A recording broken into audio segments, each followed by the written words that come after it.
അഫ്ഗാനിസ്ഥാനിലെ വീടുകളുണ്ട്, റോഡ് സൈഡിലുള്ള വീടുകൾ. ഇത് ഫുള്ള് ഇങ്ങനെ ഷീറ്റ് കൊണ്ട് കെട്ടിയ വീടുകൾ. ഒരു സംഗതിയുമില്ല.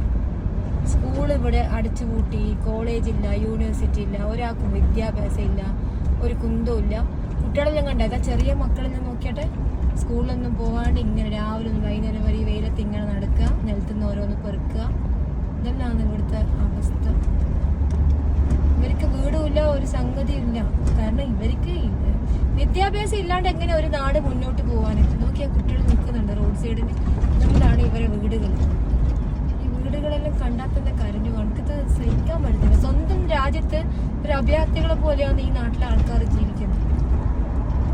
പെണ്ണുങ്ങന്മാരൊന്നും പുറത്തിറങ്ങൂല. കുട്ടികളാണെങ്കിൽ 24 മണിക്കൂറും വെയിലും കൊണ്ട് ഇങ്ങനെ ഈ പൊടിയിലോട്ട് ഇങ്ങനെ നടന്ന് കളിക്കുക, ഓടിക്കളിക്കുക, മണ്ണോണ്ട് കളിക്കുക. കാരണം സ്കൂളിൽ പോകാൻ സ്കൂളില്ല. ഇംഗ്ലീഷ് പഠിക്കണ്ട, മറ്റുള്ള ഭാഷ പഠിക്കണ്ട, സയൻസ് പഠിക്കണ്ട, സോഷ്യൽ പഠിക്കണ്ട, വെറും മദ്രസ മാത്രം പഠിച്ച് നടക്കുക.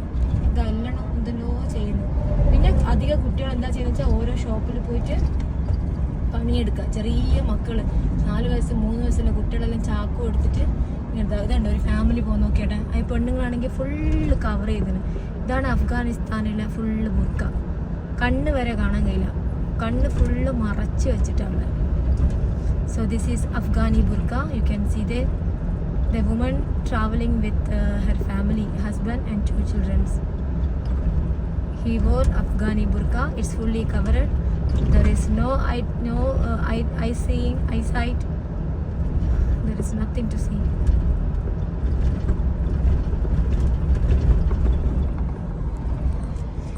എങ്ങനെയാണ് വിദ്യാഭ്യാസം ഇല്ലാണ്ട് ഒരു രാജ്യം മുന്നോട്ട് പോകാൻ? ഞാൻ ശരിക്കും പറഞ്ഞാൽ ഇത്രയും രാജ്യങ്ങൾ പോയിട്ട് നമ്മൾ 16ാമത്തെ രാജ്യം അഫ്ഗാനിസ്ഥാൻ. ഈ നാട്ടിൽ വന്ന് നോക്കുമ്പോൾ ശരിക്കും എന്നോട് കരഞ്ഞു പോകുന്നു. ഇവിടുത്തെ മക്കളെ അവസ്ഥ, പ്രസവിച്ച് വീഴുന്ന ഓരോ പെൺകുട്ടികൾക്കും അവരുടെ ജീവിതം തന്നെ എന്തിനാണെന്ന് ചിന്തിച്ചു പോകും. ഞാൻ വിചാരിക്കുന്നത് അഫ്ഗാനിസ്ഥാനിൽ ഒരു പെൺകുട്ടിയും ജനിക്കാണ്ടിരിക്കട്ടെ. ജനിക്കുന്ന എല്ലാ പെൺകുട്ടികളും മരിച്ചു പോട്ടെ ഞാൻ പ്രാർത്ഥിക്കുന്നത്. കാരണം ജനിച്ചിട്ട് കാര്യമില്ല. ജനിച്ചു കഴിഞ്ഞാൽ ഒരു 5 വയസ്സ് വരെ പിന്നെ ഒരു ചെറിയ കുട്ടീനെ പോലെ അതിനെ കൊണ്ടെടുക്കും. പിന്നെ ഈ മണ്ണിലും ഇതിലെല്ലാം പെരണ്ട് കളിച്ച് സ്കൂളും ഇല്ല, പഠിപ്പും ഇല്ല, വിദ്യാഭ്യാസവും ഇല്ല.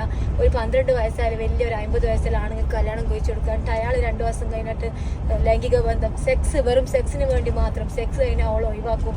പിന്നെ ആ കുട്ടീൻ്റെ ജീവിതം എന്താ?